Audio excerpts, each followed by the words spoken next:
अब देखिए ये नया चैप्टर आ गया, ये है आपका राष्ट्रपति। राष्ट्रपति चैप्टर यहाँ से शुरू हुआ है, हालांकि ये ऊपर वाला हेडिंग हट गया है, मिस प्रिंट हो गया है। चलिए ठीक है। राष्ट्रपति जो है भाग 5 के अंतर्गत, संविधान के भाग 5 के अंतर्गत अनुच्छेद जो है 52 से शुरू होता है ना, 151 तक जाता है ना। राष्ट्रपति ही नहीं, भारत संघ से रिलेटेड जो भी शासन व्यवस्थाएं हैं, जितने भी सिस्टम काम करती है ना, वो सारा चीज़ जो है भाग 5 में है। तो पहला राष्ट्रपति आता है, उपराष्ट्रपति, फिर प्रधानमंत्री और मंत्रिपरिषद, महान्यायवादी, संसद के दोनों सदन, पीठासीन अधिकारी, संसद के अधिकार, विशेषाधिकार, है ना, फिर अध्यादेश वगैरह, फिर सुप्रीम कोर्ट, है ना, फिर CAG वगैरह, ये सब से संबंधित होता है भाग 5 में। तो केंद्रीय शासन, केंद्र का शासन व्यवस्था जो है भाग 5 में है, जिसमें पहला चैप्टर है राष्ट्रपति। तो राष्ट्रपति के बारे में चलिए समझते हैं, है ना, फैक्चुअल चीज़ों को। NCERT सार संग्रह के अंतर्गत क्या है, राष्ट्रपति पद की अर्हताएं क्या है, जो अनुच्छेद 58 में दिया गया। अर्हता मतलब होता है योग्यता, क्वालिफिकेशन। तो क्या है भाई, न्यूनतम 35 वर्ष का आयु पूरा कर लिया हो, भारत का नागरिक हो, है ना, भारत का नागरिक हो, लोकसभा सदस्य निर्वाचित होने की योग्यता रखता हो, कहीं से भी वो खड़ा हो जाए तो वो जीत जाए, किसी भी लाभ के पद पर ना हो, ऑफिस ऑफ प्रॉफिट पर ना हो, है ना, लाभ का पद पर डिफाइन जो है समय समय पर सरकार करती है ना। पहले से अगर पॉलिटिकल किसी पद पर है तो वो लाभ का पद नहीं माना जाता है। पहले से कोई कहीं राज्यपाल है किसी स्टेट के, या पहले से भूतपूर्व पहले से राष्ट्रपति पद पर हैं, उपराष्ट्रपति पद पर हैं, या कोई मंत्री हैं, तो ये लाभ का पद नहीं माना जाता है। बाकी अन्य किसी कॉरपोरेट सेक्टर में या PSU में या किसी भी संस्थान में या किसी भी ऑर्गेनाइजेशन में, किसी भी इंस्टीट्यूशन में आप जो है नियुक्त हैं, परमानेंट ऑफिसर्स के तौर पर नियुक्त हैं, तो वो लाभ का पद माना जाता है। चलिए शुरू आगे बढ़ते हैं।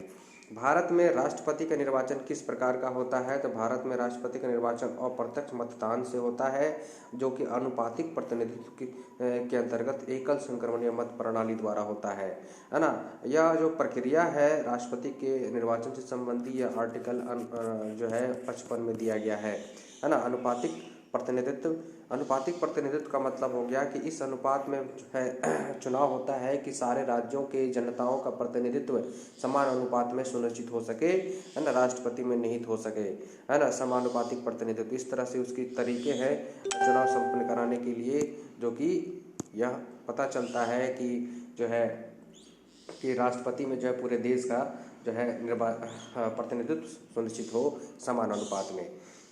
चूँकि है क्या कि कोई राज्य बड़ा है, कोई राज्य छोटा है ना, और सभी की जनसंख्याएं अलग अलग हैं, तो इसलिए यह निर्धारित किया गया कि सभी जो है अलग अलग राज्यों में अलग अलग दलों के शासन संचालित होता है, अलग अलग दल रहते हैं, लेकिन फिर भी इस तरह की प्रक्रिया को अपनाया गया ताकि किसी भी राज्य में किसी भी दल की शासन हो, सारे इस तरह से चुनाव प्रक्रिया अपनाया गया, एकल संक्रमणीय मत प्रणाली और अनुपातिक पद्धति के तहत, कि सारे लोगों का प्रतिनिधित्व सुनिश्चित हो सके। चूँकि है क्या कि विधायक लोग जब राज्यों के जब राष्ट्रपति चुनाव में वोटिंग करते हैं तो उनको प्राथमिकता के आधार पर वोट देने का अधिकार मिलता है। जो भी उम्मीदवार खड़े होते हैं राष्ट्रपति के पद पर, तो पद के लिए उनको जो है प्रायोरिटी के आधार पर वोटिंग करना होता है ना, first priority, second priority, third priority. तो इसका मतलब है कि एक मतदाता ने सभी को चुनाव किया, सबको वोट किया, है ना, जो भी जीतेगा तो समझिए उनका भी वोट का अंश उसमें है। ये है समान अनुपातिक। इस पर विशेष तौर से हम लोग थ्योरी में जानकारी लेते हैं। चलिए ये फैक्ट्स को जानना है, ज़्यादा हम लोग को इन डेप्थ नहीं जाना है। चलिए आगे बढ़ते हैं। ये चीज़ हो गई। तो भारत के राष्ट्रपति के चुनाव में मतदान कौन करता है, तो राज्यसभा, लोकसभा और राज्यों के केंद्र शासित प्रदेशों की विधानसभाओं के निर्वाचित सदस्य, सभी के सभी निर्वाचित इलेक्टेड मेंबर ही, निर्वाचित सदस्य ही राष्ट्रपति के निर्वाचन में मतदाता के रूप में वोट करते हैं। तो वोट करते हैं तो कौन कौन करते हैं, इसके मतदाता सूची में कौन कौन होंगे, इसके मतदाता सूची में जो भी लोग होंगे उनको कहते हैं निर्वाचक मंडल। निर्वाचक मंडल में कौन कौन शामिल होते हैं, तो सभी राज्य के विधानसभाओं के MLA, निर्वाचित MLA, है ना, निर्वाचित विधानसभा के निर्वाचित सदस्य, देखिए, है ना, विधानसभा के निर्वाचित सदस्य सभी के, और राज्यों के केंद्र शासित प्रदेशों के विधानसभा के निर्वाचित सदस्य, लोकसभा के निर्वाचित सदस्य, राज्यसभा के निर्वाचित सदस्य। तो राज्यसभा में कुछ मनोनीत सदस्य भी होते हैं 12 ठो, तो वो निर्वाचन में भाग नहीं लेंगे, है ना, ये चीज़ है। और राज्यों में किसी किसी राज्यों में 2 सदन होते हैं, विधान परिषद, तो विधान परिषद के सदस्य भी एमएलसी जो होते हैं वो भी चुनाव में भाग नहीं लेते।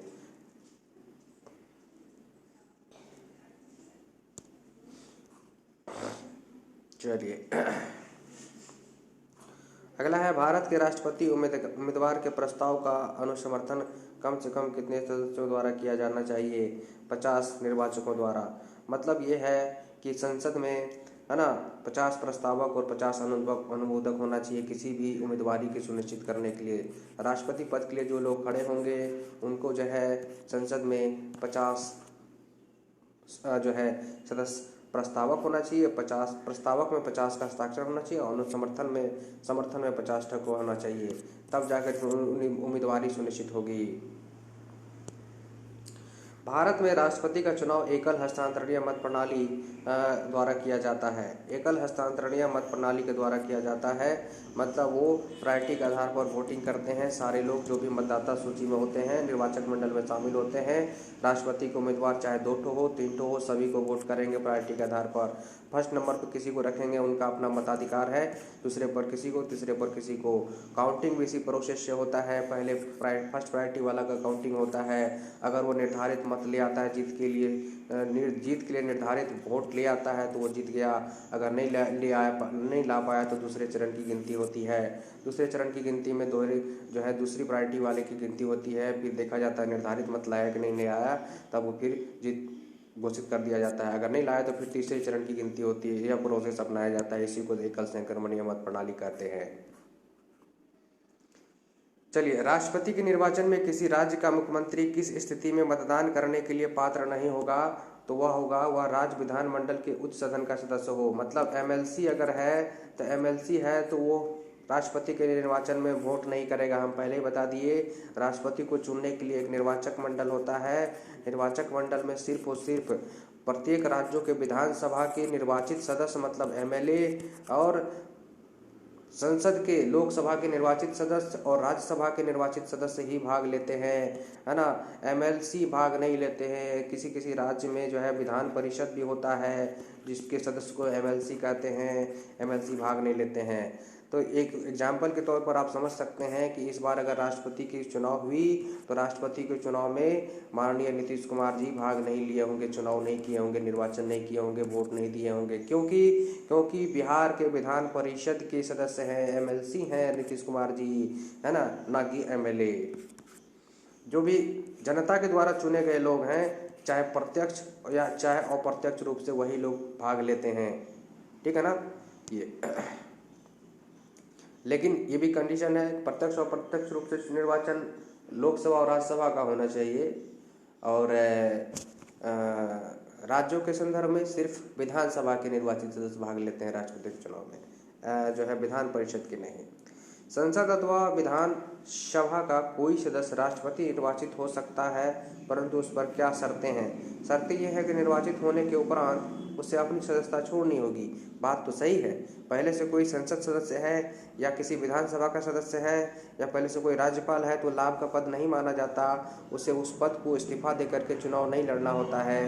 चुनाव लड़ने के बाद अगर वो जीत जाता है तब फिर वो अपने सदस्यता को, पिछले वाली सदस्यता को छोड़ना पड़ता है। यही बात है, ठीक है ना। संसद के लिए राष्ट्रपति का अभिभाषण कौन तैयार करता है? तो केंद्रीय मंत्रिमंडल के द्वारा जो है अभिभाषण तैयार किया जाता है। अभिभाषण होता क्या है समझिए। आर्टिकल 86 के तहत जो है राष्ट्रपति प्रत्येक सत्र के शुरुआत में, है ना, प्रत्येक वर्ष के शुरुआत में संसद को संबोधन करते हैं और नए लोकसभा के गठन के बाद संसद को संबोधन करते हैं। संसद को संबोधन करने का मतलब यह हुआ कि संसद के दोनों सदनों को संबोधन करते हैं और उस संबोधन में सिर्फ और सिर्फ केंद्र सरकार के बारे में बताया जाता है, उनके उपलब्धि के बारे में बताया जाता है, उनके विजन के बारे में बताया जाता है, उनको और पिछले वर्ष के दौरान उस सरकार के द्वारा क्या क्या किया गया वो बखान किया जाता है। एक्चुअल में राष्ट्रपति भाषण जरूर पढ़ते हैं जिसको अभिभाषण कहते हैं, लेकिन यह भाषण तैयार किया जाता है प्रधानमंत्री और उनके मंत्रिमंडल के द्वारा, ठीक है ना, उनके मंत्रिमंडलीय सचिवों के द्वारा। यही चीज है। क्वेश्चन पूछा जाता है अभिभाषण किसके द्वारा तैयार किया जाता है? पढ़ते राष्ट्रपति हैं लेकिन तैयार वो भाषण समझिए प्रधानमंत्री का भाषण होता है या मंत्रिपरिषद का मंत्रिमंडल का भाषण होता है, लेकिन राष्ट्रपति पढ़ते हैं। फिर बाद में जो धन्यवाद प्रस्ताव आता है ना, कि राष्ट्रपति के अभिभाषण पर धन्यवाद दिया जाता है। सभी सदस्य लोग संसद में क्या करते हैं, उठ उठ करके कोई धन्यवाद देते हुए आलोचना कर देते हैं, कोई धन्यवाद देते हुए जो है ताली बजा देते हैं। तो आगे बढ़ते हैं। देखिए, राष्ट्रपति की मृत्यु, पद त्याग अथवा हटाए जाने पर पद की रिक्ति 6 माह या का समय के भीतर भरना होगा। ये एक कंडीशन है कि राष्ट्रपति की पद की रिक्ति जब होती है तो रिक्ति बहुत तरीके से होते हैं, या पद पर रहते हुए उनकी मृत्यु हो जाए या पद को स्वयं त्याग पत्र दे दे। तो इस तरीके से अगर रिक्ति होती है तो 6 माह के अंदर में उसको इलेक्शन करा लेना होगा नए राष्ट्रपति की। तब तक के लिए उपराष्ट्रपति को कार्यवाहक राष्ट्रपति के रूप में बैठा दिया जाता है। ये बात है। भारत के राष्ट्रपति चुनाव में उत्पन्न विवाद का निपटारा कौन करता है, तो सर्वोच्च न्यायालय करता है। राष्ट्रपति के निर्वाचन से संबंधित कोई भी विवाद या मामला उठेगा तो वो मामला को कौन सुलझाएगा, तो सुप्रीम कोर्ट सुलझाएगा, सिर्फ और सिर्फ सुप्रीम कोर्ट।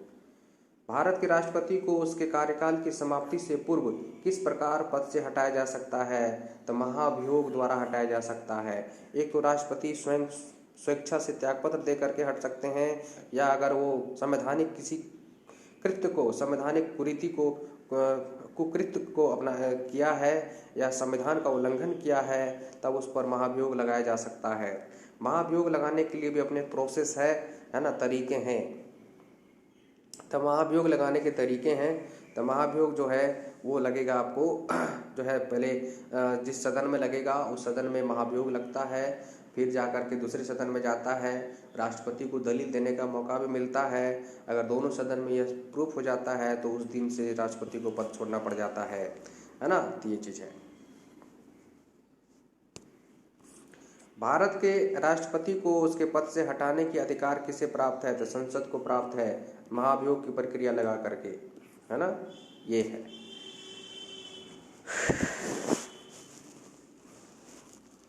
आप लोग कमेंट में करके बताइए कि महाभियोग की प्रक्रिया किस अनुच्छेद के तहत किया जाता है। ठीक है। ये राष्ट्रपति को मृत्यु दंड के मामले में क्षमादान करने की शक्ति प्राप्त है, किंतु राज्यपाल के पास यह शक्ति नहीं है।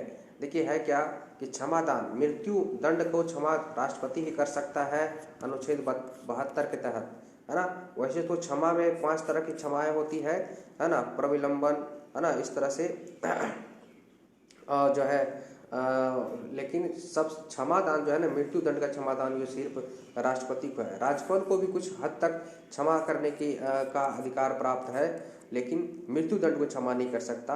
हाँ, एक चीज़ और है, राष्ट्रपति जो है किसी संघीय कानून से रिलेटेड किसी को सजा मिला है तो उसको ही वो क्षमा करते हैं, और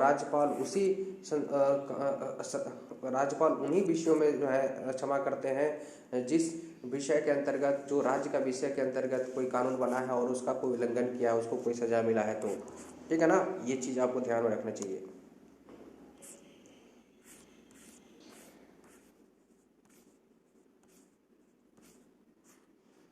संघ की कार्यपालिका शक्ति, अब देखिए राष्ट्रपति से संबंधित अनुच्छेद है तो अनुच्छेदों को देखिए। संघ की कार्यपालिका शक्ति किस अनुच्छेद के तहत राष्ट्रपति में निहित है, तो अनुच्छेद 53 के तहत। अनुच्छेद 53 कहता है कि पूरे केंद्र की कार्यपालिका संबंधी शक्ति का जो केंद्र बिंदु है वो राष्ट्रपति में निहित है, और इसी शक्ति का जो है मंत्रिमंडल के सहयोग से जो है राष्ट्रपति इस काम को करते हैं, है ना।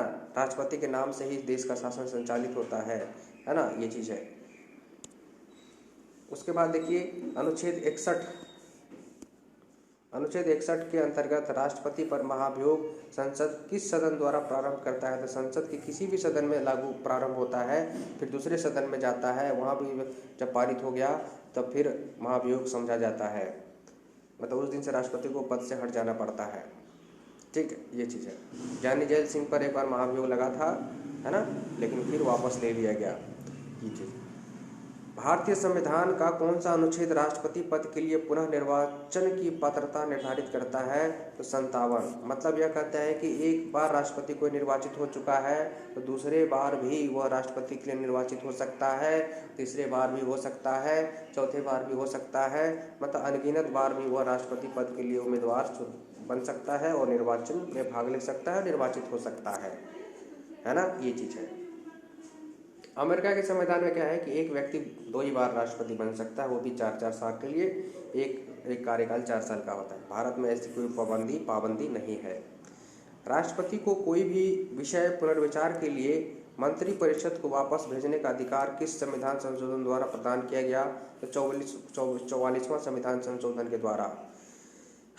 देखिए ये है क्या है कि राष्ट्रपति को कोई भी विषय पुनर्विचार के लिए मंत्रिपरिषद के पास भेजने का अधिकार किस संविधान संशोधन के द्वारा प्रदान किया गया? इसका मतलब है, देखिए पहले क्या था कि राष्ट्रपति को ये शक्ति था कि मंत्रिमंडल कोई निर्णय लिया है, राष्ट्रपति के पास जो है उस पर हस्ताक्षर के लिए भेजा गया मंत्रिमंडल अपना निर्णय को, तो फिर राष्ट्रपति को ये पावर था कि वो उस पर हस्ताक्षर कर भी सकते थे, नहीं भी कर सकते थे। इंदिरा गांधी की सरकार में 42वां संविधान संशोधन जब आया तो उसमें जो है इंदिरा गांधी की सरकार ने राष्ट्रपति को पंगु बनाने का प्रयास किया, जिसमें जो है यह प्रावधान किया है कि मंत्रिमंडल के द्वारा जो भी निर्णय लेकर के राष्ट्रपति के सहमति के लिए भेजा जाएगा, राष्ट्रपति उस पर हस्ताक्षर करने के लिए बाध्य होगा, राष्ट्रपति को हस्ताक्षर करना ही होगा। 42वां संविधान संशोधन में इस तरह की बातों को उल्लेख कर दिया गया, कानूनी रूप, असंवैधानिक रूप दे दिया गया। तब जाकर के मोरारजी देसाई की सरकार बाद में आई थी 1978 में, तो उन्होंने 44वां संविधान संशोधन के तहत इंदिरा गांधी के द्वारा बदलाव किए गए चीज़ों को थोड़ा सा जो है बदल करके फिर से एक बार जो है कहा कि हाँ ठीक है, मंत्रिमंडल के द्वारा लिए गए निर्णय को राष्ट्रपति हस्ताक्षर करने से पहले एक बार लौटा सकता है। अगर उनको लगेगा कि इस पर फिर से पुनर्विचार किया जाए तो राष्ट्रपति को इतना तो अधिकार होना ही चाहिए कि मंत्रिमंडल को एक बार वह लौटा सके, ताकि मंत्रिमंडल फिर से पुनर्विचार कर सके कि यह हमारे समाज के हित में है कि नहीं है ना। तो ये चीज़ है, ये मामला।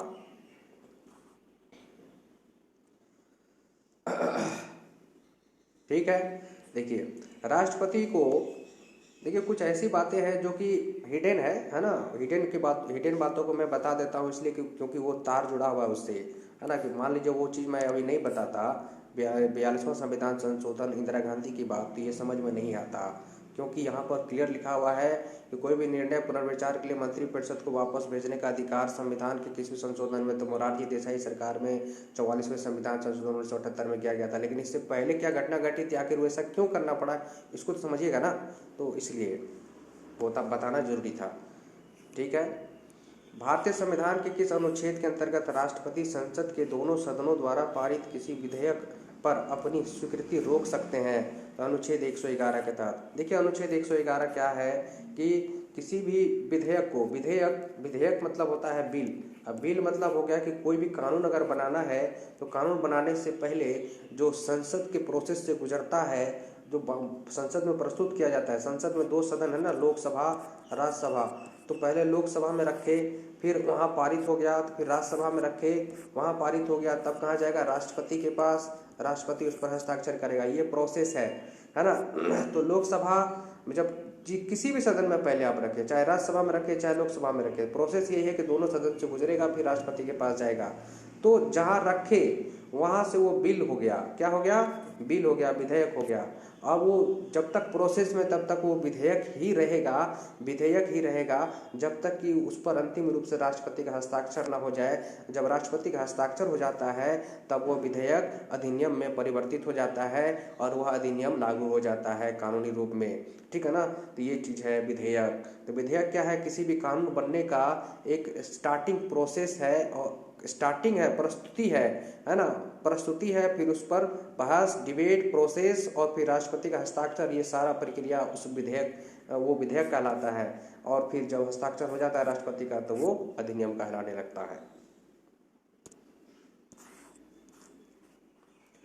उम्मीद करते समझ गए होंगे। अनुच्छेद 111 में क्या है ना कि वही अनुच्छेद 111 में ही है कि किसी विधेयक को राष्ट्रपति स्वीकृति दे सकता है, किसी ऐसे विधेयक को राष्ट्रपति जो है अपने पास रख सकता है ना, वीटो लगा करके वीटो लगा सकता है, जिसको पॉकेट वीटो वगैरह कहते हैं, निलंबनकारी वीटो वगैरह कहते हैं। वीटो भी 2-3 प्रकार के होते हैं, है ना, इस प्रकार से।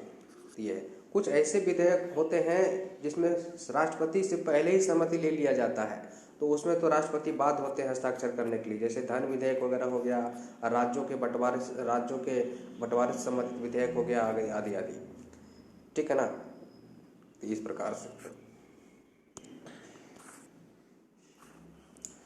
किस अनुच्छेद के अंतर्गत राष्ट्रपति कुछ आकस्मिकताओं में राज्यपाल के कार्यों के निर्वहन हेतु उपबंध कर सकता है?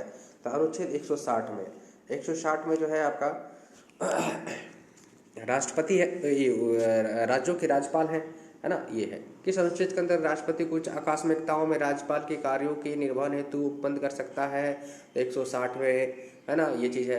राष्ट्रपति से संबंधित महत्वपूर्ण अनुच्छेद देखिए, जो कि बहुत ही महत्वपूर्ण है किसी भी परीक्षा के लिए, इसको देखना बहुत जरूरी है। तो चलिए शुरू करते हैं। अनुच्छेद 52 भाग 5 के अंतर्गत अनुच्छेद 52 भारत के राष्ट्रपति के बारे में एक इंट्रोड्यूस करा दिया, इंट्रोडक्शन दे दिया, परिचित करा दिया कि भारत का एक राष्ट्रपति पद होगा जो सर्वोच्च पद होगा, भारत का प्रथम नागरिक होगा, ठीक है ना। 53 क्या कहता है देखिए, संघ की कार्यपालिका शक्ति मतलब केंद्र की कार्यपालिका शक्ति राष्ट्रपति में निहित होगा, इसके लिए वह अपने अधीनस्थ अधिकारियों के माध्यम से शासन को संचालित करेगा, है ना, मंत्रिमंडल के माध्यम से। मंत्रिमंडल ही करता है राष्ट्रपति की शक्ति का निर्वहन, पूरा का पूरा मंत्रिमंडल ही करता है, प्रधानमंत्री और उसके मंत्रिमंडल। अब देखिए अनुच्छेद 54 क्या कहता है कि राष्ट्रपति का निर्वाचक मंडल, निर्वाचक मंडल की ये बहुत बार पूछा जाता है प्रश्न जो है परीक्षाओं में। राष्ट्रपति का निर्वाचक मंडल का मतलब हो गया कि निर्वाचक मंडल में वैसे लोग शामिल होते हैं जो कि राष्ट्रपति को निर्वाचन करने का अधिकार रखते हैं, मताधिकार रखते हैं। तो कौन कौन होते हैं? संसद के दोनों सदनों के निर्वाचित सदस्य और प्रत्येक राज्यों के विधानसभाओं के निर्वाचित सदस्य, ये लोग भाग लेते हैं, सिर्फ और सिर्फ निर्वाचित सदस्य, चाहे वो प्रत्यक्ष रूप से चाहे अप्रत्यक्ष रूप से। हाँ, राज्यों की जो विधान परिषद हैं एमएलसी वाले, वो जो भाग नहीं लेते। 55 में देखिए क्या है, राष्ट्रपति के निर्वाचित की रीति है, मतलब प्रक्रिया है, प्रोसेस है कि राष्ट्रपति का निर्वाचन कैसे होगा, जैसे कि आनुपातिक प्रतिनिधित्व के तहत एकल संक्रमणीय मत प्रणाली के द्वारा, ये अनुच्छेद 55 कहता है। 56 क्या कहता है देखिए, राष्ट्रपति की पदावधि के बारे में बताता है, पद की अवधि क्या होगी, है ना, जो नियुक्ति के बाद जो है शपथ ग्रहण के बाद 5 वर्ष की पद की अवधि होगी। उसके बाद 57 क्या कहता है, पुनर्निर्वाचन के लिए पात्रता है, मतलब एक ही व्यक्ति बार बार कितने बार भी राष्ट्रपति पद के लिए उम्मीदवार हो सकता है, निर्वाचित भी हो सकता है, ये चीज़ है। 58 देखिए क्या कहा, राष्ट्रपति निर्वाचित होने के लिए अर्हताएं मतलब योग्यताएं क्या है कि भारत का नागरिक होना चाहिए, पागल या दिवालिया नहीं होना चाहिए, है ना, लाभ के पद पर नहीं होना चाहिए, आदि आदि, है ना, 35 वर्ष आयु पूरा कर चुका हो और लोकसभा सदस्य चुने जाने योग्यता रखता हो। 59 देखिए क्या कहता है, राष्ट्रपति पद के लिए शर्तें हैं, सेवा शर्तें हैं, जैसे कि राष्ट्रपति पद पर रहते हुए उनके वेतन भत्ते में कोई कटौती नहीं होगी, चाहे वो आपातकालीन क्यों न लग जाए, है ना। उनको कुछ विशेष सेवाएं सुविधाएं प्राप्त होगी, है ना, हवाई सेवा, घर सेवा, टेलीफोन सेवा, है ना, स्वास्थ्य सेवा आदि आदि। यहाँ तक कि रिटायरमेंट होने के बाद भी उनको कुछ न कुछ सेवा शर्तें प्राप्ति होगी। तो ये सब सारे चीज, ऑफिस की प्रक्रिया क्या होगी, ऑफिस में कितने लोग होंगे उनको सहयोग करने के लिए, ये सारे चीज़ जो है सेवा शर्तें हैं उनके लिए, भत्ता वगैरह क्या मिलेगा उनको, है ना, ये सब चीज़। अनुच्छेद 60 कहता है, राष्ट्रपति द्वारा शपथ या प्रतिज्ञान, जब कोई राष्ट्रपति निर्वाचित हो जाता है तो उनको अपना पद धारण करने से पहले जो है शपथ ग्रहण करना होता है, प्रतिज्ञा लेना होता है ना, मुख्य न्यायाधीश के समक्ष, ठीक ये है। अनुच्छेद 61 क्या कहता है, राष्ट्रपति पर महाभियोग चलाने की प्रक्रिया है। अगर कोई राष्ट्रपति पद पर रहते हुए संविधान का अतिक्रमण करता है या संविधान के किसी उपबंधों का उल्लंघन करता है तो उस परिस्थिति में संसद में किसी भी सदन में उन पर महाभियोग की प्रक्रिया लगाई जाती है और यह साबित हो जाता है दोनों सदनों में, तो उनको उस पद से हट जाना पड़ता है, तो महाभियोग कहते हैं इसको। 62 में देखिए, राष्ट्रपति का पद रिक्त होने की स्थिति में उसे भरने के लिए निर्वाचन करने का समय और आकस्मिक रिक्ति को भरने के लिए निर्वाचित व्यक्ति की पदावधि के बारे में बताया गया है। 62 कहा गया है, जस्ट समझिए कि 62 कहा गया है कि कोई राष्ट्रपति का पद किस प्रकार से रिक्ति हो सकता है और फिर उस रिक्ति की पूर्ति कैसे हो सकता है। तो रिक्ति कैसे होगा, या तो वो स्वेच्छा से पद को त्याग देगा तब रिक्ति हो जाएगा, या पद पर रहते हुए उसकी मृत्यु हो जाएगी तब पद रिक्ति हो जाएगा, या वो बीमार पड़ गया तब पद रिक्ति हो जाएगा, है ना, गंभीर बीमारी से जूझ रहा है तब पद रिक्ति हो जाएगा, है ना, या उस पर अगर संविधान का उल्लंघन किया है तो उस पर महाभियोग की प्रक्रिया लग गया है तो पद रिक्ति हो जाएगा। इन सारे प्रक्रियाओं से पद रिक्ति हो रहा है तो फिर उनकी पूर्ति कैसे होगी? अगर उनकी आकस्मिक मृत्यु हो गई तो उपराष्ट्रपति को कार्यवाहक राष्ट्रपति के रूप में नियुक्त कर दिया जाता है और कहा जाता है कि अगले 6 माह के अंदर में नए राष्ट्रपति का निर्वाचन कर लिया जाए। तो यही है प्रोसेस। 72 देखिए क्या है, 72 है क्षमा दान से संबंधित है। राष्ट्रपति को शक्ति है कि वह दान कर सके, मृत्यु दंड को क्षमा कर सके। कुछ मामलों में दंडादेश के निलंबन, परिहार, लघुकरण राष्ट्रपति की शक्ति है। निलंबन मतलब होता है कि जो है निलंबन, परिहार मतलब जो है दंड के नेचर को कम कर दे, है ना, दंड की प्रकृति को कम करके जो है दंड को कम कर देना। परिहार भी इसी प्रकार का होता है, दंड को कम कर देना। लघुकरण भी इसी तरह का होता है, दंड में फेरबदल कर देना, कम कर देना, ठीक है ना, या रोक लगा देना, ठीक, ये कम कर देना, ठीक। ये 73 में क्या है कि संघ की कार्यपालिका शक्ति का विस्तार। संघ की कार्यपालिका शक्ति का विस्तार 73 कहता है कि केंद्र की कार्यपालिका शक्ति में किस तरह से विस्तार हो। यह राष्ट्रपति का शक्ति है, राष्ट्रपति की शक्ति के अंतर्गत अनुच्छेद 73 में है। राष्ट्रपति को मृत्यु दंड के मामले में क्षमादान करने का शक्ति प्राप्त है, किंतु राज्यपाल के पास यह शक्ति नहीं है। राज्यपाल के पास भी क्षमादान की शक्ति है, लेकिन मृत्यु दंड वाले मामले में राज्यपाल को नहीं है, वो सिर्फ राष्ट्रपति को है। अब आगे देखिए, सर्वोच्च न्यायालय के न्यायाधीश को उसके पद से हटाने का अधिकार किसे प्राप्त है? तो राष्ट्रपति को है। सर्वोच्च न्यायालय के न्यायाधीश को पद से हटाने का अधिकार राष्ट्रपति को है, लेकिन इसके लिए संकल्प पत्र पारित होना जरूरी है संसद में, है ना, ये जरूरी है।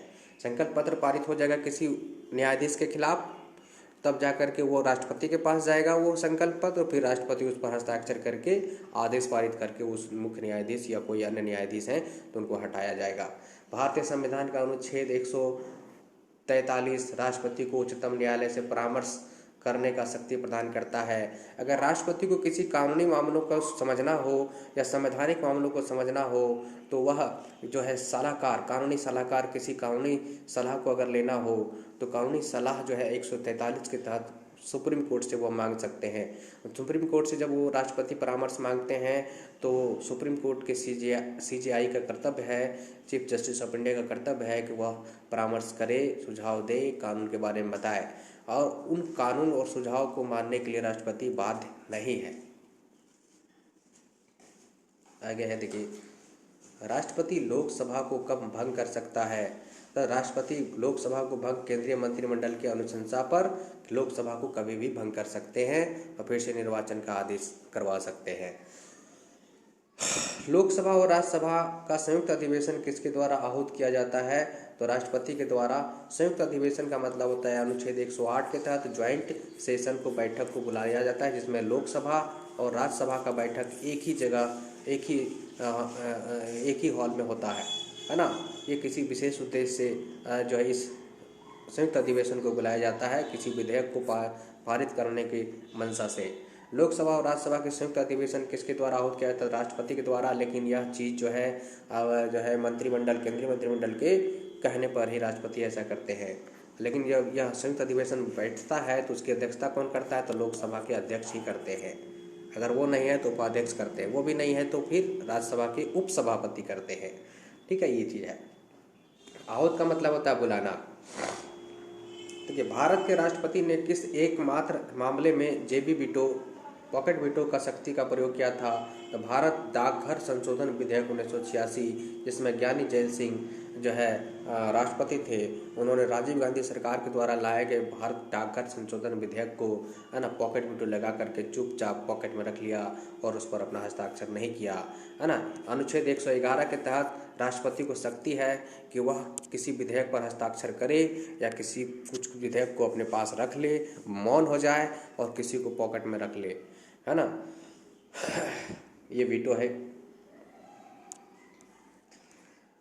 भारत का राष्ट्रपति संसद के दोनों सदनों की चर्चा में भाग नहीं ले सकता है। भारत का राष्ट्रपति संसद के दोनों सदनों की चर्चा में भाग नहीं लेते हैं, है ना, सिर्फ वो अभिभाषण करने आते हैं।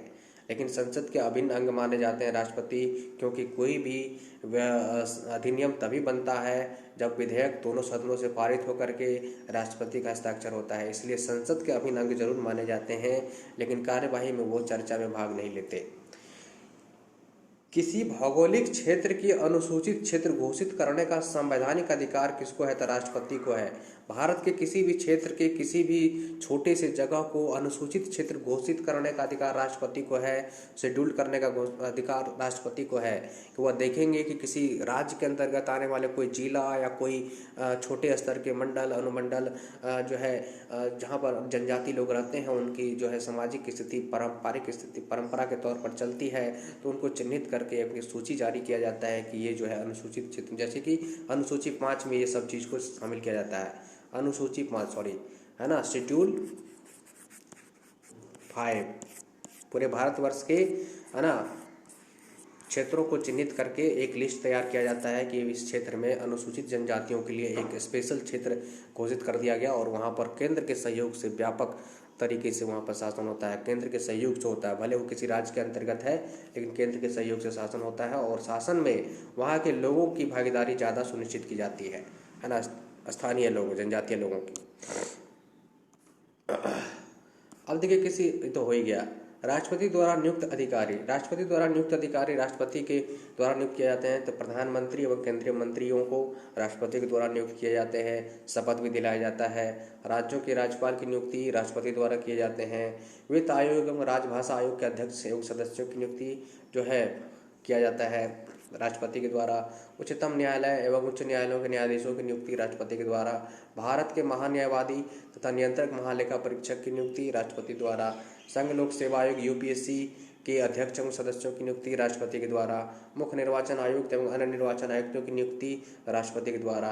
राष्ट्रीय मानवाधिकार आयोग के अध्यक्ष एवं सदस्यों की नियुक्ति राष्ट्रपति के द्वारा। अनुसूचित जनजाति आयोग अनुसूचित जनजाति आयोग की अध्यक्षता एवं सदस्यों की नियुक्ति। जितने भी संवैधानिक संस्थाएं देख लीजिए है ना, इनके सारे लोगों के चेयरमैन और सदस्यों की नियुक्ति राष्ट्रपति के द्वारा ही किया जाता है। भले नियुक्ति संबंधी समिति की सिफारिश पर किया जाता है। अब नियुक्ति संबंधी समिति क्या होता है कि जो है इतने बड़े बड़े पदों पर नियुक्ति के लिए है ना, सिलेक्शन करने के लिए जो किस व्यक्ति को सूटेबल रहेगा, किसको नियुक्त किया जाए, इसका तय करने का के लिए एक कमेटी है जिसमें प्रधानमंत्री मुख्य भूमिका निभाते हैं। प्रधानमंत्री और भी कोई अन्य मंत्री और विपक्ष के नेता है ना, लोकसभा के अध्यक्ष वगैरह ये सब शामिल होते हैं नियुक्ति संबंधी समिति में।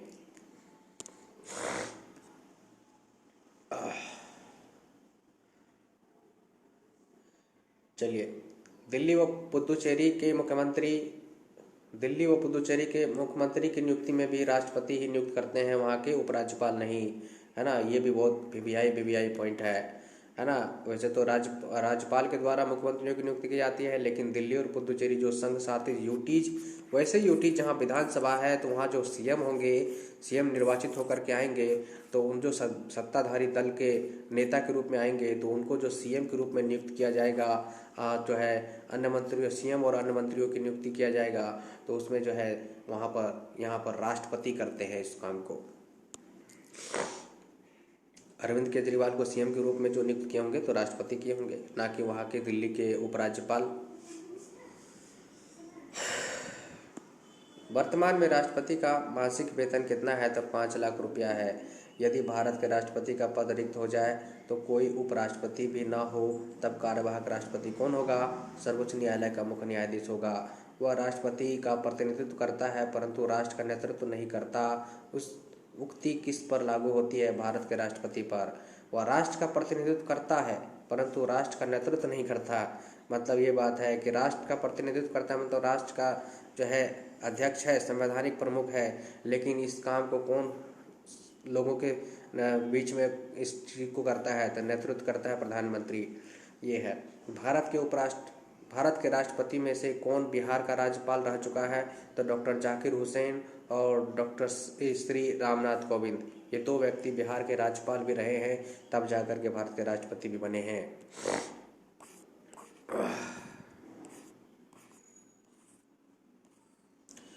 भारत के प्रसाद पर्यंत पद धारण करने वाले पदाधिकारी कौन है? देखिए, प्रसाद पर्यंत पद क्या होता है इसको मत समझिए, है ना। प्रसाद पर्यंत पद का मतलब होता है राष्ट्रपति के द्वारा नियुक्त वैसा पद जिसको कभी भी राष्ट्रपति के द्वारा हटाया जा सकता है। उसके लिए कोई भी विशेष प्रक्रिया प्रोसेस करने की ज़रूरत नहीं है, तुरंत भी हटाया जा सकता है किसी भी क्षण। तो वैसे पद है जैसे संघ के मंत्री, है ना, मंत्रिमंडल में शामिल मंत्रियों को कभी भी हटाया जा सकता है प्रधानमंत्री की सलाह पर। राष्ट्रपति कभी भी किसी मंत्री को बर्खास्त कर सकते हैं प्रधानमंत्री के सिर्फ एक बार कहने पर। राज्यों के राज्यपाल को भी जो है फेरबदल कर सकता है और राज्यपालों को भी हटा सकता है, क्योंकि वो राज्यपाल को भी राष्ट्रपति नियुक्त करते हैं प्रधानमंत्री के कहने पर, है ना। भारत का महान्यायवादी अटॉर्नी जनरल ऑफ इंडिया, है ना, जो कि भारत सरकार का कह सकते हैं कानूनी सलाहकार, ये जो है इनको भी जो है राष्ट्रपति ये भी प्रसाद पर्यंत पद धारण करते हैं, इनको भी कभी भी हटाया जा सकता है। ठीक है, ये चीज़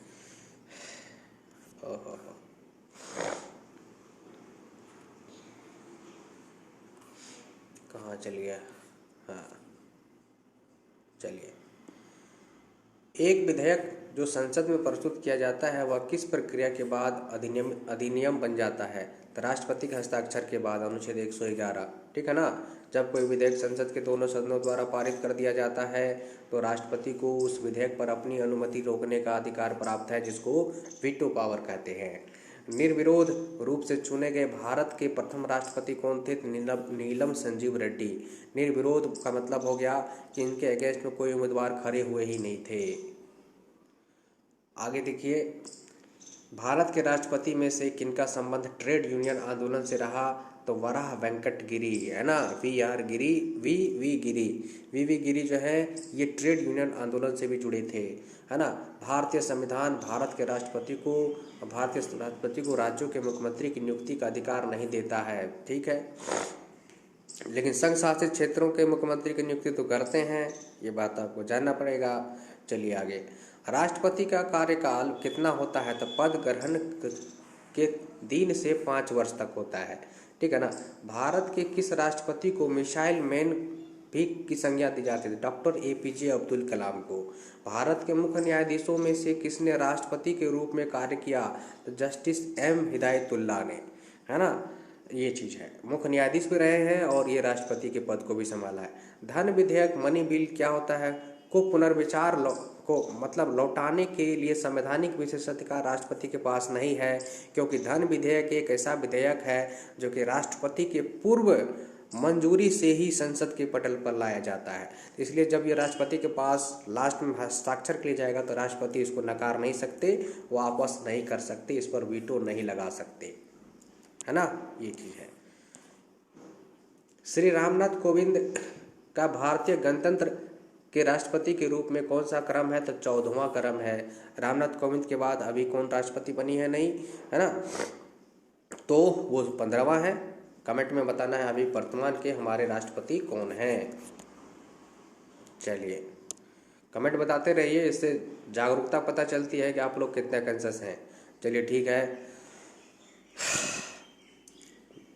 वित्त आयोग की नियुक्ति कौन करता है? तो राष्ट्रपति करते हैं। वित्त आयोग की नियुक्ति किस अनुच्छेद के अंतर्गत होता है? वित्त आयोग का गठन किस अनुच्छेद के अंतर्गत होता है? ये भी आपको कमेंट करके बताना है। अनुच्छेद 280। चलिए, राष्ट्रपति के रूप में डॉक्टर राजेंद्र प्रसाद ने सबसे लंबी अवधि 1950 से 62 तक राष्ट्रपति के रूप में काम किया। 2 कार्यकाल के लिए उनका निर्वाचन हुआ था। डॉक्टर जाकिर हुसैन ने कार्यकारी राष्ट्रपति छोड़कर सबसे कम अवधि 1 वर्ष 11 दिन तक कार्य किया, है ना, सबसे कम अवधि के लिए। राष्ट्रपति द्वारा क्षमादान की स्थितियां क्या है? जब दंड सेना न्यायालय द्वारा दिया गया हो तब भी जो है राष्ट्रपति उसको क्षमादान कर सकते हैं। देखिए सेना में भी एक न्यायालय चलता है ना, मार्शल लॉ, तो उसमें भी जो उनको कोई दंड मिल गया किसी सेना को, है ना, तो उसमें अपील में भी वो क्षमा जो है करने के लिए राष्ट्रपति के पास आ सकता है, तो उस पर भी राष्ट्रपति क्षमा कर सकते हैं, ठीक है। फिर मान लीजिए जब दंड संघीय विषय के से संबंधित विधि के विरुद्ध अपराध के लिए दिया गया हो, तो ना ये है जब दंडादेश मृत्युदंड हो, मृत्युदंड के केस में राष्ट्रपति क्षमा कर सकते हैं। और कोई संघीय विषय के अंतर्गत कोई कानून में किसी को सजा मिला है तो उसमें भी जो है आपको राष्ट्रपति क्षमा कर सकते हैं, प्रविलंबन कर सकते हैं, है ना, लघुकरण करके क्षमा को कम कर सकते हैं, है ना, ये है। अब देखिए, संसद में राष्ट्रपति के विरुद्ध महाभियोग की जो प्रक्रिया चलाई जाती है राष्ट्रपति को हटाने के लिए, हाँ, तो यह एक क्या है, अर्ध न्यायिक प्रक्रिया है। किसकी? संसद की। तो संसद पूछा जाएगा आपको मेंस में इस बार, संसद किस प्रकार से, किस मायने में एक न्यायपालिका का भी भूमिका निभाता है। तो डिसिप्लिन में रखने के लिए, है ना, नियम के दायरे में रखने के लिए जो है राष्ट्रपति अगर कुछ नियम के विरुद्ध जाते हैं, संविधान को उल्लंघन करते हैं, तो उनको संसद में महाभियोग लग करके उसको हटाया जाता है। तो इसको अर्ध न्यायिक प्रक्रिया भी कहेंगे। संसद एक अर्ध न्यायिक प्रक्रिया के तहत भी काम करता है, अर्ध न्यायिक सिस्टम के तहत भी काम करता है, अर्ध न्यायिक इंस्टीट्यूशन के जैसा भी काम करता है। अब आइए उपराष्ट्रपति में। उपराष्ट्रपति मतलब वाइस प्रेसिडेंट। वाइस प्रेसिडेंट में देखिए, भारत के उपराष्ट्रपति के निर्वाचक मंडल में कौन कौन सम्मिलित होते हैं। निर्वाचक मंडल में सम्मिलित होते हैं संसद के दोनों सदनों के सभी निर्वाचित एवं मनोनीत सदस्य। अब यहाँ पर देखिए, यहाँ पर कुछ राष्ट्रपति के निर्वाचक मंडल से इसका थोड़ा सा अंतर है। उपराष्ट्रपति को चुनने के लिए संसद में जितने भी सदस्य होते हैं, चाहे वो लोकसभा के, चाहे राज्यसभा के, चाहे वो चुने हुए हो, चाहे मनोनीत हों, सारे सदस्य निर्वाचित करते हैं। यहाँ सारे हैं, मनोनीत भी शामिल है। लोकसभा और राज्यसभा के सभी सदस्य भाग लेते हैं इनके निर्वाचन में। तो सभी सदस्य उपराष्ट्रपति के निर्वाचक मंडल हो गए, ठीक है ना। तो ये चीज़ आगे देखिए, भारत के उपराष्ट्रपति को पद से हटाने संबंधी प्रस्ताव संसद के किस सदन में लाया जाता है? केवल राज्यसभा में लाया जाता है। जैसे वहाँ राष्ट्रपति और महाभियोग लगाने के लिए संसद के किसी भी सदन में पहले लाया जा सकता था, दूसरे सदन में भी उसको पारित करवाना होता था, फिर राष्ट्रपति पर महाभियोग लग जाता था। तो यहाँ पर लेकिन उपराष्ट्रपति को हटाने के लिए क्या है, महाभियोग की बात नहीं कही गई है, यहाँ पर संकल्प कहा गया है ना। तो संकल्प पत्र लाने का लिए, प्रस्ताव लाने के लिए ये केवल राज्यसभा में ही आ सकता है, ठीक है ना। लोकसभा में सिर्फ ऐसे ही जाएगा वो प्रोटोकॉल के लिए, लेकिन लाया जाएगा सिर्फ राज्यसभा में पहले। राष्ट्रपति के निर्वाचन के समान ही उपराष्ट्रपति के निर्वाचन में संबंधित सभी विवादों का निपटारा और समाधान उच्चतम न्यायालय में ही होगा, जैसे राष्ट्रपति से संबंधित होता था, ठीक है ना। ये चीज़ है। अब देखिए, राज्यसभा का सभापति कौन होता है? तो उपराष्ट्रपति ही होता है। हम जानते हैं संसद में दो सदन होता है, लोकसभा और राज्यसभा। तो राज्यसभा के जो सभापति होते हैं वो उपराष्ट्रपति ही होते हैं। उपराष्ट्रपति राज्यसभा के पदेन सभापति होते हैं। पदेन मतलब एक्स ऑफिशियो।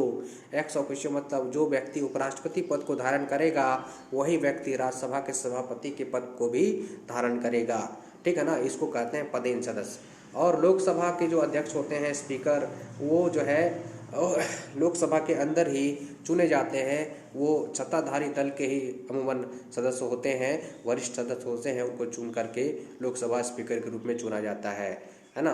फिर इस उपाध्यक्ष के रूप में भी चुना जाता है, इसलिए उपसभापति के रूप में भी यहाँ भी चुना जाता है, ताकि अगर सभापति नहीं रहे तो वो संचालन करें।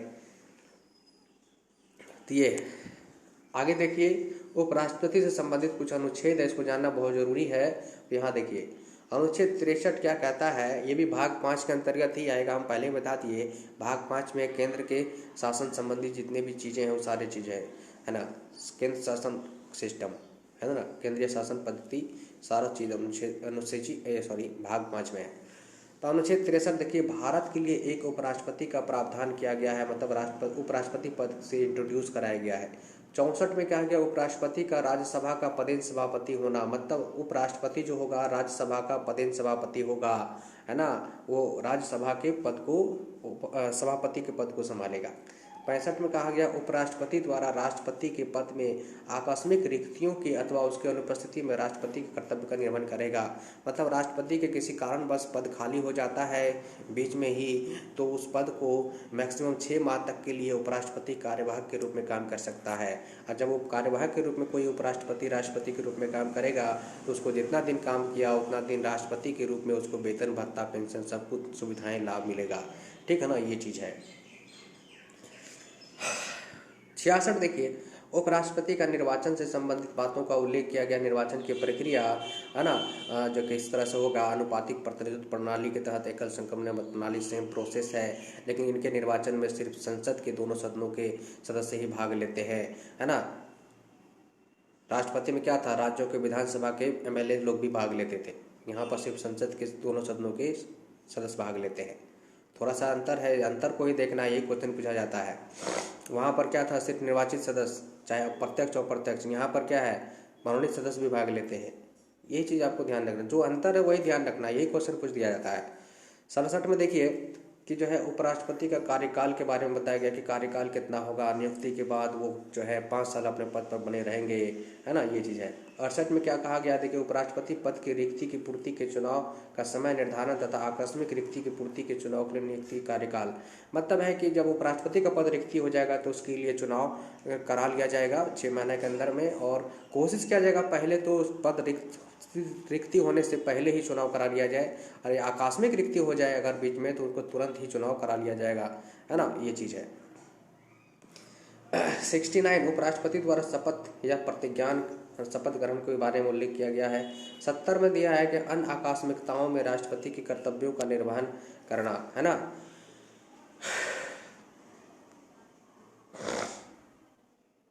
71 में दिया है उपराष्ट्रपति के चुनाव संबंधी अथवा उससे संबंधित विषयों पर जो है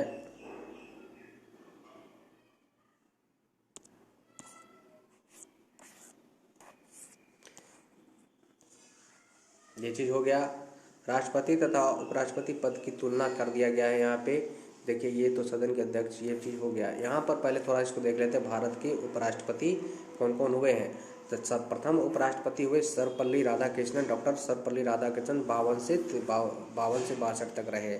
जाकिर हुसैन जो है उपराष्ट्रपति रहे 62 से 67 तक। जाकिर हुसैन बिहार के राज्यपाल भी रहे थे। श्री वी गिरी, है ना, वी गिरी जो है ये भी उपराज्यपाल रहे 67 से 69 तक, है ना। गोपाल स्वरूप पाठक देखिए, बी.डी. जट्टी देखिए, न्यायमूर्ति मोहम्मद हिदायतुल्ला देखिए, है ना, आर वेंकट रमन देखिए, शंकर दयाल शर्मा, के आर नारायण, कृष्णकांत, भैरव सिंह शेखावत, हामिद अंसारी, जो है अभी कौन है, वेंकैया नायडू अभी नहीं है, वेंकैया नायडू भी हट चुके हैं। अभी कौन है ये बताना है आपको, जगदीश धनखड़। जिस सदन की अध्यक्षता ऐसे व्यक्ति द्वारा की जाती है जो उस सदन का सदस्य नहीं होता, राज्यसभा की अध्यक्षता सभापतित्व कौन करता है, उपराष्ट्रपति करते हैं। उपराष्ट्रपति राज्यसभा के सदस्य होते ही नहीं हैं, यही सवाल पूछ दिया जाएगा। राष्ट्रपति की मृत्यु, त्यागपत्र अथवा हटाए जाने की स्थिति में राष्ट्रपति का पदभार कौन सबसे पहले ग्रहण करेगा, तो उपराष्ट्रपति करता है। भारत में उपराष्ट्रपति के पद से संबंधित प्रावधान अमेरिका के संविधान से लिया गया है, बात सही है, हम लोग सोर्स में देख चुके हैं, ठीक है।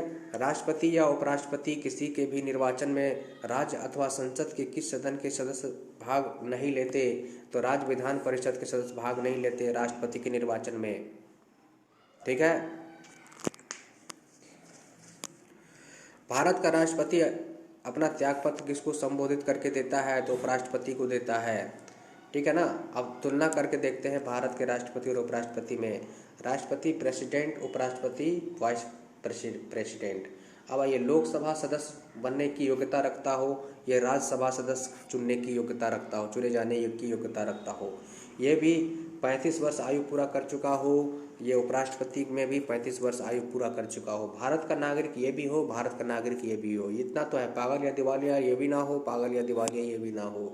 राष्ट्रपति के निर्वाचक मंडल में संसद के दोनों सदनों तथा राज्य विधानसभाओं के निर्वाचित सदस्य के साथ साथ दिल्ली एवं पुदुचेरी विधानसभा के निर्वाचित सदस्य भी शामिल होते हैं। लेकिन उपराष्ट्रपति के निर्वाचक मंडल में संसद के दोनों सदनों के सभी सदस्य भाग लेते हैं, मनोनीत और निर्वाचित दोनों। और राज्यों के विधानमंडल के सदस्य सम्मिलित नहीं होते हैं, ठीक है। ये चीज़ें जो नहीं है समझिए वही पूछा जाएगा।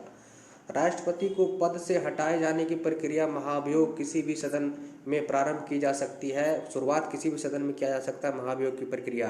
लेकिन उपराष्ट्रपति को अगर हटाना हो उनके द्वारा किसी संविधान के का उल्लंघन करने के मामलों में, तब फिर केवल राज्यसभा में ही प्रस्तुत किया जाएगा उस संकल्प को। उपराष्ट्रपति के संदर्भ में जो महाभियोग उन पर लगेगा उनको संकल्प कहा गया है ना, तो ये चीज़ है। तो केवल राज्यसभा में ही यह प्रस्तुत किया जाएगा, ध्यान रखना है। उपराष्ट्रपति का वेतन भारत के संचित निधि पर भारित होता है, हालांकि राष्ट्रपति का वेतन भी भारत के संचित निधि पर ही भारित होता है, ठीक है ना, ये चीज़। केंद्रीय मंत्रिपरिषद, यूनियन काउंसिल ऑफ मिनिस्टर्स, नए चैप्टर, नया टॉपिक।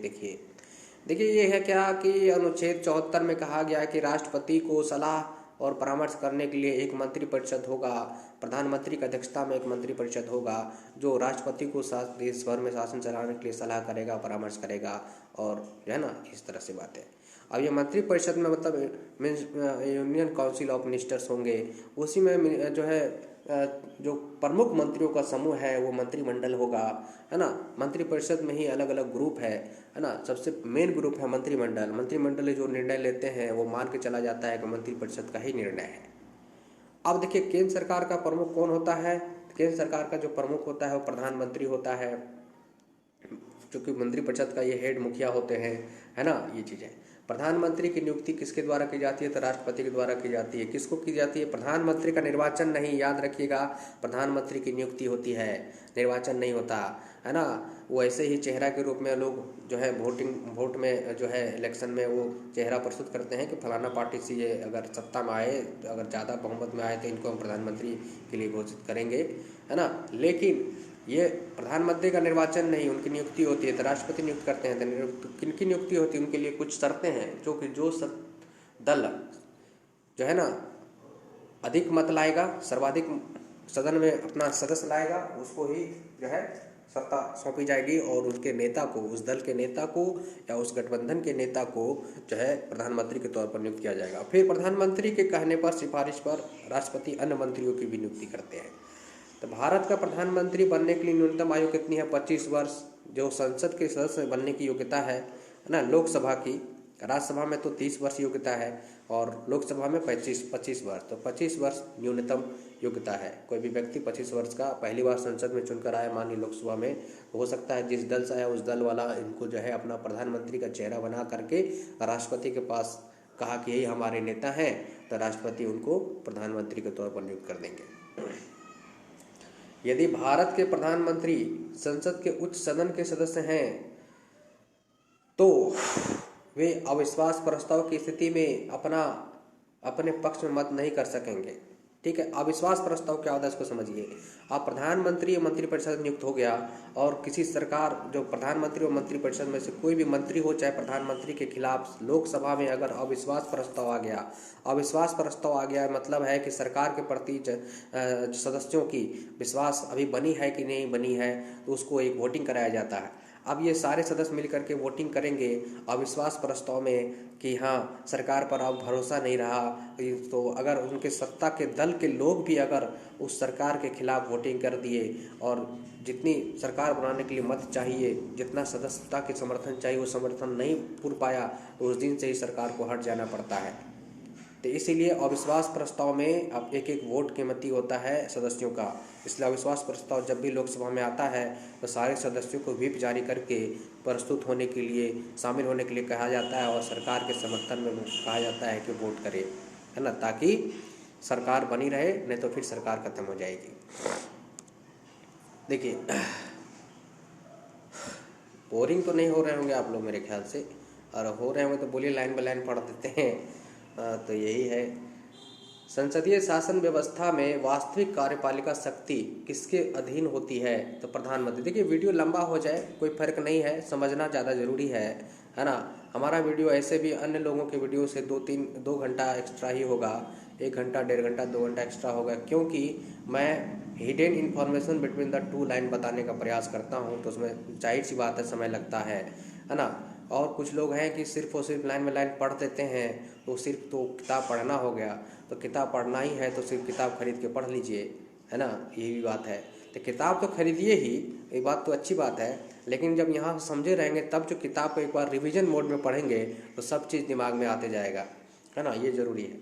चलिए देखिए, संसदीय शासन व्यवस्था में वास्तविक कार्यपालिका शक्ति किनके अधीन होता है, तो प्रधानमंत्री के अधीन होता है। संसदीय शासन व्यवस्था का मतलब होता है शासन की वैसी व्यवस्था जिसमें शासन करने की बागडोर वास्तविक रूप से संसद के द्वारा जो निर्मित सरकारें हैं, है ना, प्रधानमंत्री और उनके मंत्रिपरिषद जो संसद में जवाबदेह होता है, उनको वास्तविक कमान होता है ना। भले राष्ट्रपति के नाम से शासन होता है, लेकिन वास्तविक कमान जो है प्रधानमंत्री उनके मंत्रिपरिषद के अधीन ही होता है ना। इसलिए वास्तविक कार्यपालिका कहा जाता है इनको। असंवैधानिक कार्यपालिका प्रमुख कौन हो गए, तो राष्ट्रपति हो गए। लोकसभा में अविश्वास प्रस्ताव प्रस्तुत करने के लिए लोकसभा सदस्यों की न्यूनतम कितनी संख्या होनी चाहिए, 50, है ना, लोकसभा में अविश्वास प्रस्ताव लाने के लिए सरकार के खिलाफ 50 सदस्यों, विपक्षी दलों का 50 सदस्यों का पहले हस्ताक्षर से एक समर्थन होना चाहिए कि हाँ सरकार के खिलाफ अविश्वास प्रस्ताव लाना चाहिए, लाना चाह रहे हैं, और 50 लोग समर्थन कर दिए तो समझिए अविश्वास प्रस्ताव एक्सेप्ट हो गया। अब फिर उस पर वोटिंग होगा, है ना, और देखा जाएगा कि अभी भी समर्थन है कि नहीं। उनके ही पार्टी के लोग या किसी सत्ताधारी जो दल प्रधानमंत्री अभी हैं उनको ही उनके ही पार्टी के लोग भी समर्थन कर रहे हैं कि नहीं कर रहे हैं। विरोधी दल तो नहीं कर रहे, बात तो सही है। तो ये अविश्वास प्रस्ताव यही देखा जाता है। भारत का प्रधानमंत्री सामान्यतः किस सदन का सदस्य होता है? तो सामान्यतः वो लोकसभा के ही सदस्य होते हैं, लेकिन विशेष परिस्थिति में वो राज्यसभा के सदस्य भी हो सकते हैं, है ना, ये चीज है। इंदिरा गांधी पहली बार प्रधानमंत्री बनी थी तो राज्यसभा के सदस्य ही थी, है ना। मनमोहन सिंह भी राज्यसभा के सदस्य ही थे। तो कुछ लोग ऐसे भी रहे हैं जो कि राज्यसभा के सदस्य के रूप में प्रधानमंत्री पद को संभाला है। अब देखिए, भारतीय संविधान का अनुच्छेद 75 प्रधानमंत्री एवं अन्य मंत्रियों की नियुक्ति, मंत्रिपरिषद के आकार और उत्तरदायित्व का निर्धारण करता है। मतलब अनुच्छेद 15 कहता है प्रधानमंत्री की नियुक्ति कौन करेंगे? राष्ट्रपति करेंगे, और इन्हीं प्रधानमंत्री के कहने पर अन्य मंत्रियों की नियुक्ति भी राष्ट्रपति ही करेंगे, है ना।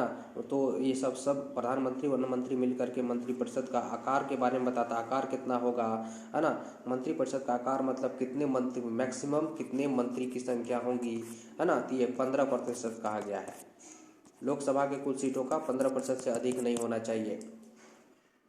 तो मतलब वही समझिए ना, 80-82 से अधिक मंत्री नहीं होना चाहिए प्रधानमंत्री समेत। लोकसभा में जितना सीट है उसके आधार पर 15% निकालिए।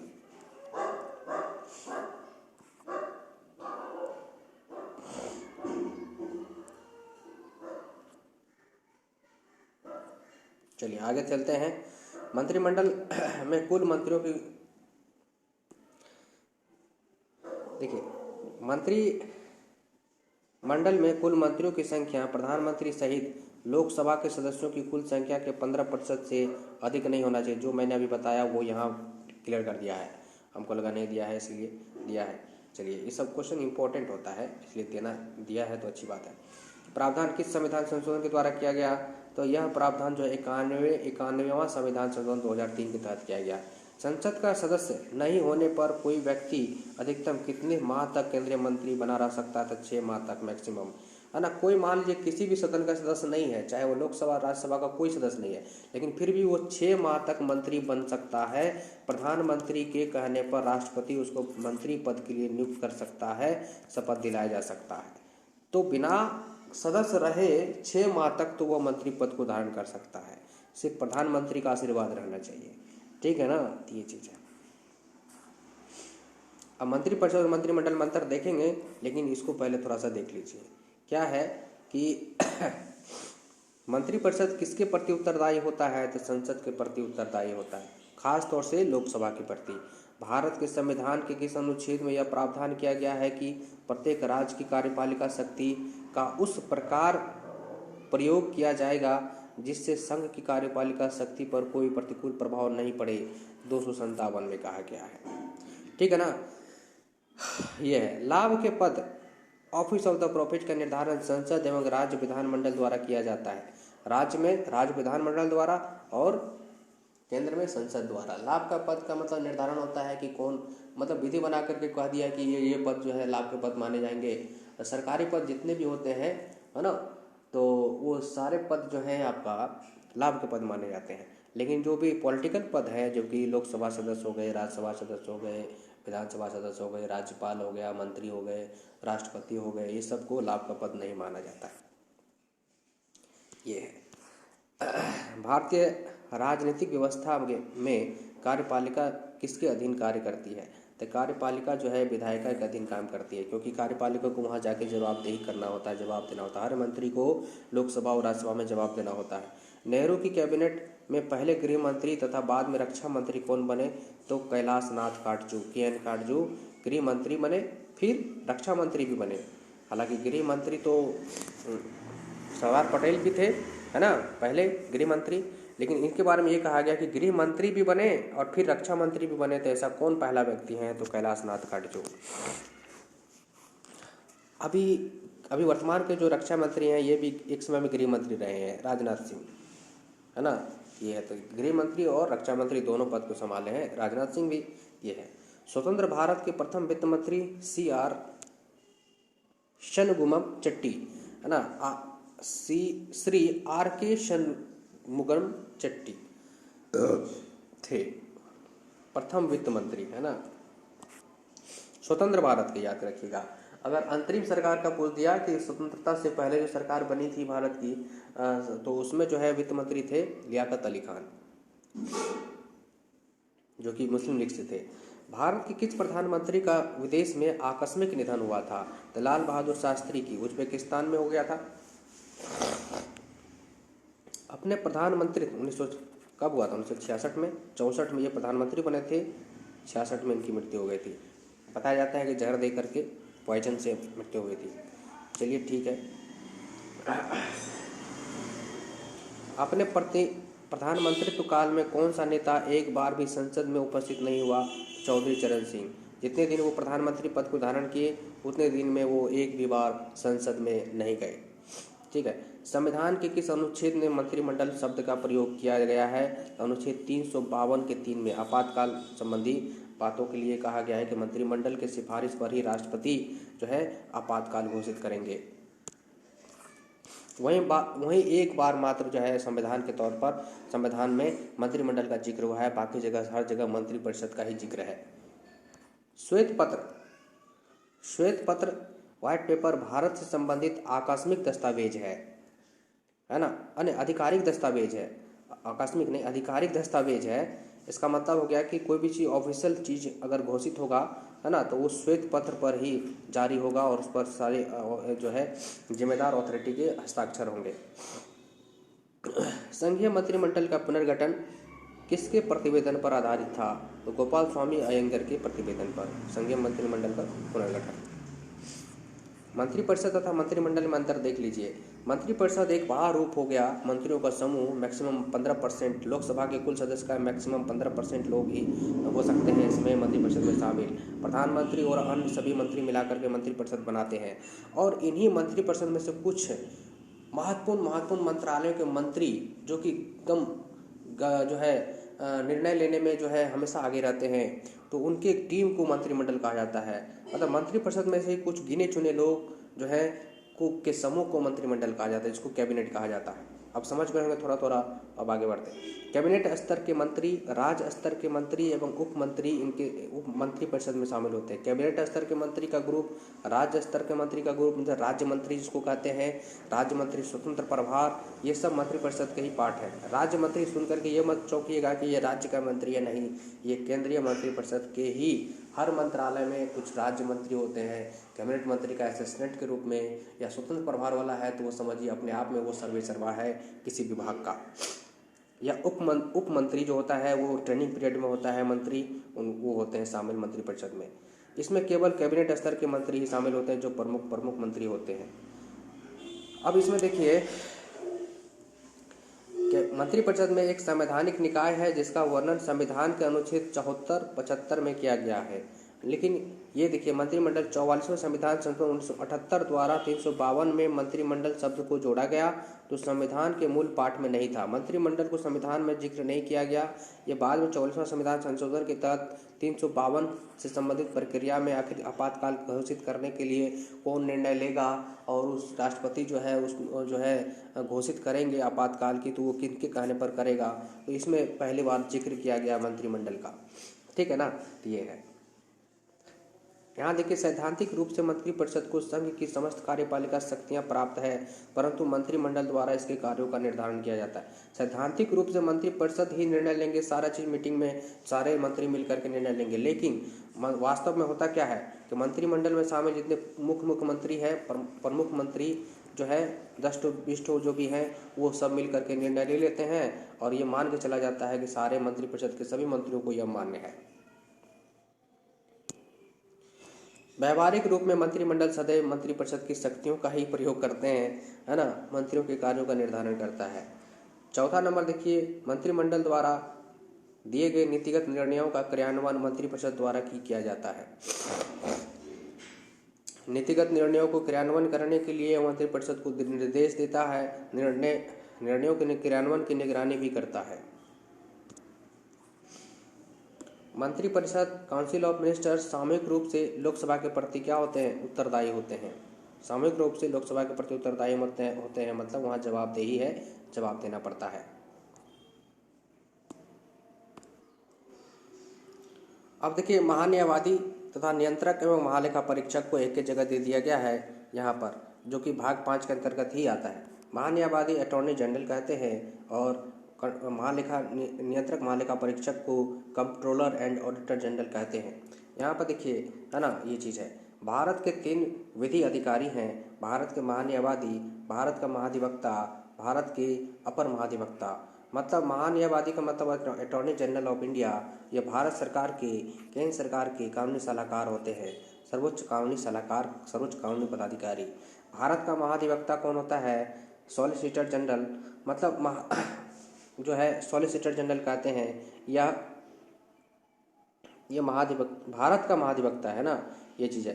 तो ये सॉलिसिटर जनरल ऑफ इंडिया होते हैं, ये महान्यायवादी को सहायता देने के लिए होते हैं। भारत के अपर महाधिवक्ता ये एडिशनल सॉलिसिटर जनरल होते हैं, ये भी जो है महान्यायवादी को ही सहायता देने के लिए होते हैं, ठीक है ना। जहाँ पर महान्यायवादी उपस्थित नहीं होंगे जिस कोर्ट में भारत सरकार का पक्ष रखने के लिए, वहाँ सॉलिसिटर जनरल प्रस्तुत हो जाते हैं या एडिशनल सॉलिसिटर जनरल प्रस्तुत हो जाते हैं, ठीक है ना, ये चीज़ है। महान्यायवादी एक ऐसा शख्स है जो संसद के किसी भी सदन का सदस्य नहीं होने के बावजूद भी उसकी कार्यवाही में भाग लेता है और उसमें अपना भाषण भी दे सकता है, ठीक है ना। और ये चीज़, और भारत का प्रथम महान्यायवादी कौन था, तो MC शीतलवाड़ थे। भारत सरकार को कानूनी विषयों पर परामर्श देना कौन देता है, तो महान्यायवादी ही देता है, जिसको अटॉर्नी जनरल कहते हैं। भारत का सर्वोच्च विधि अधिकारी कौन होता है, तो भारत का महान्यायवादी ही होता है, भारत सरकार का सर्वोच्च विधि अधिकारी, है ना, ये है। भारत का महान्यायवादी किसका विधि सलाहकार होता है, भारत सरकार का होता है। राष्ट्रपति द्वारा महान्यायवादी को सौंपे गए कार्य भी उसको करना होता है। राष्ट्रपति समय समय पर महान्यायवादी को सौंपते हैं कोई कार्य, तो उनको भी वो पूरा करना होता है। महान्यायवादी राष्ट्रपति के प्रसाद पर्यंत पद धारण करते हैं। इसका मतलब है कि वो राष्ट्रपति की सलाह पर उनको नियुक्त किया जाता है, कभी भी पद से हटाया भी जा सकता है ना। भारत सरकार के संबंधित मामलों को लेकर उच्चतम न्यायालय में भारत सरकार की ओर से पेश होना इसका मुख्य कार्य है। भारत सरकार से संबंधित कोई मामला है जो कि सुप्रीम कोर्ट में चल रहा है, तो उसका लिए भारत सरकार का पक्ष रखने के लिए एक भारत सरकार का वकील के रूप में यह उपस्थित होता है। संविधान के अनुच्छेद 143 के अंतर्गत राष्ट्रपति की ओर से उच्चतम न्यायालय से भारत सरकार का प्रतिनिधित्व करता है ना, ये चीज़ है। संविधान के अनुच्छेद 143 में क्या कहता है कि जो है, जो राष्ट्रपति के द्वारा जो कानूनी परामर्श मांगा गया, तो जो है उसमें जो है CJI परामर्श को देंगे, है ना। राष्ट्रपति की ओर से उच्चतम न्यायालय में भारत सरकार का प्रतिनिधित्व करता है ये, है ना। जो राष्ट्रपति कोई सूचना मांग रहे हैं, कानूनी सलाह मांग रहे हैं, परामर्श मांग रहे हैं, तो उसके लिए जो है एजेंट के रूप में, राष्ट्रपति के एजेंट के रूप में, सरकार के एजेंट के रूप में महान्यायवादी ही सुप्रीम कोर्ट जाते हैं। भारत सरकार से संबंधित किसी मामले में उच्च न्यायालय में सुनवाई का अधिकार है। किसी भी उच्च न्यायालय में ये जाकर के सुनवाई कर सकते हैं, सरकार का पक्ष रख सकते हैं, है ना, ये है। अनुच्छेद 76 के अनुसार महान्यायवादी किसके प्रसाद पर्यंत पद धारण करते हैं, तो राष्ट्रपति का प्रसाद पर्यंत पद धारण करते हैं। प्रसाद पर्यंत पद मतलब खैराती का पद कह सकते हैं, कभी भी उनको हटाया भी जा सकता है ना। उनको क्या लाभ, वेतन, भत्ता आदि मिलेंगे वो राष्ट्रपति ही तय करते हैं। भारत के महान्यायवादी को संसद के दोनों सदनों में बोलने, कार्यवाही में भाग लेने और संसदीय कमेटी का सदस्य होने का अधिकार है, परंतु वोट देने का अधिकार नहीं है। सॉलिसिटर जनरल को कौन होता है, महान्यायवादी का अधीनस्थ होता है या उसका सहायक होता है या उसका असिस्टेंट होता है। वर्तमान में भारत के महान्यायवादी कौन है, तो KK वेणुगोपाल, है ना। नहीं, ये हट गए हैं, अभी कोई नया है, कमेंट करके बताइए, है ना। अभी कौन है महान्यायवादी, अटॉर्नी जनरल ऑफ इंडिया, ठीक है, ये है। महान्यायवादी का पद संविधान के अनुच्छेद 176 के तहत सॉरी 76 के अंतर्गत संवैधानिक पद है ना, संवैधानिक पद है, जबकि महाधिवक्ता सॉलिसिटर जनरल संवैधानिक ना होकर एकमात्र वैधानिक जो है वैधानिक पद है, मतलब एक सहायता के तौर पर किया जाता है। एक महाधिवक्ता होता है राज्यों में, जो कि महान्यायवादी के जैसा ही होता है, राज्यों के महाधिवक्ता, वो भी एक संवैधानिक पद है। वो राज्य सरकार के कानूनी सलाहकार और राज्य सरकार के सर्वोच्च कानूनी अधिकारी होते हैं, सेम अटॉर्नी जनरल के जैसा ही उनको भी महाधिवक्ता कहा जाता है ना। यहाँ पे महाधिवक्ता है भारत का, वो है राज्य के महाधिवक्ता, जिसको तुलना आप कह सकते हैं महान्यायवादी से तुलना हो गया।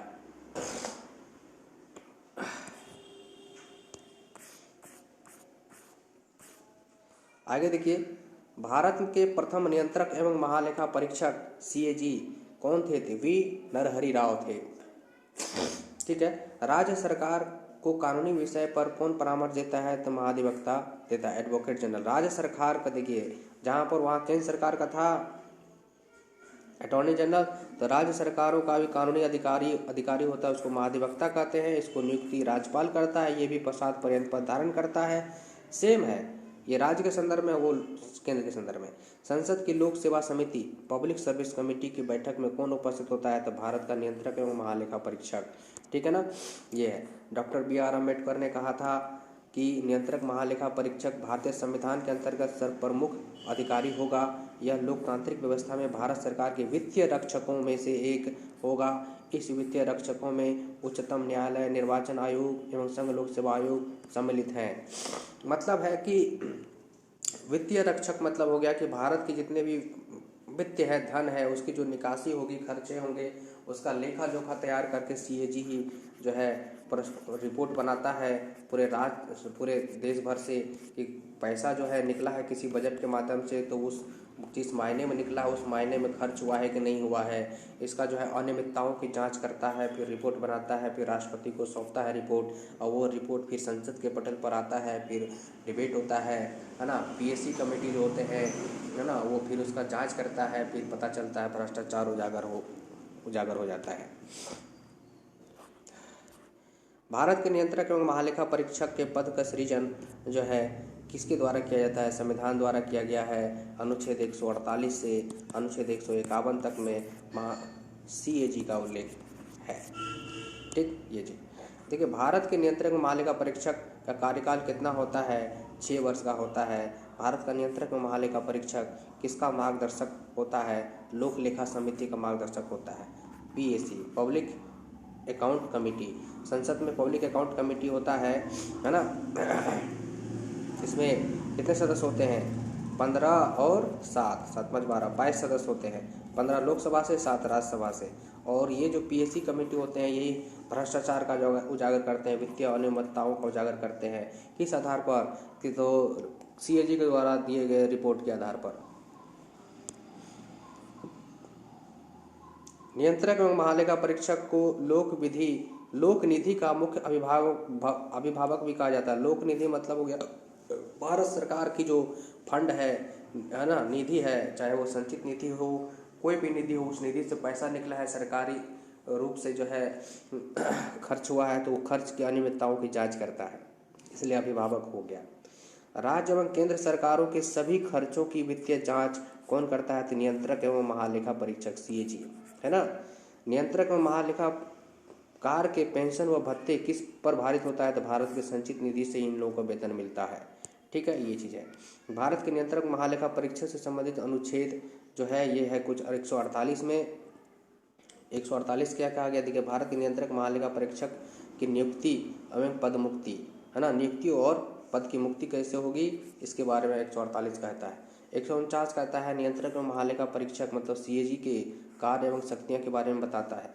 150 बताता है संघ एवं राज्य के लेखा को प्रारूपों के संबंध में राष्ट्रपति को सलाह देता है, राष्ट्रपति के पास परामर्श करता है, अपना रिपोर्ट रखता है ना। 151 में अंकेक्षण प्रतिवेदन रिपोर्ट तैयार करके राष्ट्रपति को सौंपता है, और वही रिपोर्ट फिर संसद के पटल पर आता है, और फिर PAC कमेटी जो है, लोक लेखा समिति जो है, उस पर अवलोकन करती है, और बारीकी से देख करके जहाँ जहाँ लीकेज हुआ है उस ये लीकेज को देख करके जो है फिर भ्रष्टाचार का उजागर होता है। PAC कमेटी के जो अध्यक्ष होते हैं विपक्षी दल के नेता ही होते हैं, तो वो तो बस देखना चाहते हैं कि आखिर कहाँ पर भ्रष्टाचार हुआ है। नियंत्रक एवं महालेखा परीक्षक अवकाश प्राप्ति के पश्चात कोई भी, है ना, अवकाश प्राप्ति के पश्चात कोई भी सरकारी पद धारण नहीं कर सकता। ये इसके बारे में एक कंडीशन है। जो सीएजी पद से रिटायर करेंगे उनको कोई भी लाभ, अवकाश प्राप्ति के बाद कोई भी सरकारी पद नहीं दिया जाएगा, किसी भी विभाग का डायरेक्टर वगैरह नहीं बनाया जाएगा, सीएमडी नहीं बनाया जाएगा, आदि आदि। ठीक है ना, ये चीज़ है। उम्मीद करते हैं समझ गए। अगला टॉपिक है संसद पार्लियामेंट।